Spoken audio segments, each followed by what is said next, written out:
ತಾಟಕ ಮತ್ತು ಮಾರೀಚ. ಹಿಂದೆ ಸುಕೇತು ಎಂಬ ಯಕ್ಷ ಇರ್ತಾನೆ. ಅವನಿಗೆ ಮಕ್ಕಳಿರಲಿಲ್ಲ. ಮಕ್ಕಳಿಗೋಸ್ಕರ ಉಗ್ರ ತಪಸ್ಸನ್ನು ಆಚರಣೆ ಮಾಡ್ತಾನೆ. ತಪಸ್ಸಿಗೆ ಮೆಚ್ಚಿದ ಬ್ರಹ್ಮದೇವನು ಮಗಳನ್ನು ಅನುಗ್ರಹಿಸಿ ಅವಳಿಗೆ 1000 ಆನೆಗಳ ಬಲವನ್ನು ಕೊಡ್ತಾನೆ.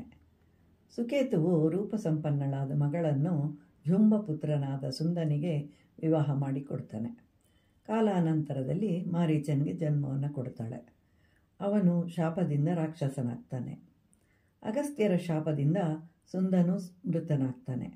ಇದರಿಂದ ಕೋಪಗೊಂಡ ತಾಟಕಿಯು ಮಗನೊಂದಿಗೆ ಸೇರಿ ಅಗಸ್ತ್ಯರನ್ನು ಹಿಂಸಿಸಲು ನಿಶ್ಚಯಿಸಿ ಗರ್ಜಿಸುತ್ತಾ ಅವರ ಕಡೆಗೆ ವೇಗದಿಂದ ಸಾಗ್ತಾಳೆ.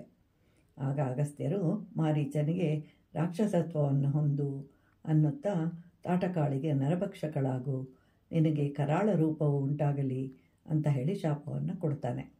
ಇದರಿಂದ ಘೋರ ರೂಪದಿಂದಲೂ ಪರಮ ದಾರುಣಳು ಆಗಿರುವಳು. ಈ ತಾಟಕಾಳನ್ನು ಸಂಹರಿಸಲು ನೀನೊಬ್ಬನೇ ಸಮರ್ಥನು ಅಂತ ಹೇಳಿ ವಿಶ್ವಾಮಿತ್ರರು ರಾಮನಿಗೆ ಹೇಳ್ತಾರೆ. ಮತ್ತು ಅವಳು ಸ್ತ್ರೀ ಅಂತ ಹೇಳಿ, ಅಬಲೆ ಅಂತ ಹೇಳಿ ದಯೆಯನ್ನು ತೋರಿಸಬೇಡ, ಪ್ರಜಾರಕ್ಷಣೆಯೇ ಮುಖ್ಯ ಧರ್ಮ ಅಂತ ಹೇಳಲು ರಾಮನು ವಿಶ್ವಾಮಿತ್ರರ ಆಜ್ಞೆಯನ್ನು ಪಾಲಿಸಲು ಮುಂದಾಗ್ತಾನೆ.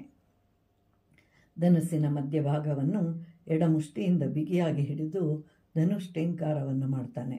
ಆ ಶಬ್ದದಿಂದ ಕೋಪಾವಿಷ್ಟಳಾಗಿ ಅಲ್ಲಿಗೆ ಧಾವಿಸ್ತಾಳೆ. ಆಗ ರಾಮನು ವಿಕಾರ ರೂಪಳಾದ ತಾಟಗಳನ್ನು ನೋಡಿ ಲಕ್ಷ್ಮಣನಿಗೆ ಹೇಳ್ತಾನೆ, ನಾನೀಗಲೇ ಇವಳ ಕಿವಿ ಮತ್ತು ಮೂಗುಗಳನ್ನು ಕತ್ತರಿಸ್ತೇನೆ, ಸ್ತ್ರೀ ಆದ್ದರಿಂದ ಪ್ರಾಣ ತೆಗೆಯಲಾರೆ ಅಂತ ಹೇಳ್ತಾನೆ. ಈ ರೀತಿಯಾಗಿ ಹೇಳ್ತಾ ಇರುವಾಗಲೇ ಧೂಳಿನಿಂದ ರಾಮ ಲಕ್ಷ್ಮಣರನ್ನು ಮುಚ್ಚಿ ತಾಟಕಾಳು ಅಂತರ್ಧಾನಳಾಗ್ತಾಳೆ ಹಾಗೂ ಕಲ್ಲಿನ ಮಳೆಯನ್ನು ಸುರಿಸ್ತಾಳೆ. ರಾಮನು ಬಾಣಗಳಿಂದ ಎಲ್ಲವನ್ನೂ ನಿವಾರಿಸ್ತಾನೆ. ಆದರೆ ಅವಳ ಮಾಯಾಜಾಲ ಕ್ಷಣ ಕ್ಷಣಕ್ಕೂ ಹೆಚ್ಚಾಗ್ತಾ ಹೋಗುತ್ತೆ. ಆದ್ದರಿಂದ ಸಂಧ್ಯಾಕಾಲ ಆಗುವುದರೊಳಗೆ ಇವಳನ್ನು ಸಂಹರಿಸು. ಯಾಕೆ ಅಂತಂದರೆ ರಾಕ್ಷಸರು ಸಂಧ್ಯಾಕಾಲಗಳಲ್ಲಿ ಬಲವಂತರಾಗ್ತಾರೆ ಅಂತ ಹೇಳಿ ವಿಶ್ವಾಮಿತ್ರರು ಹೇಳ್ತಾರೆ.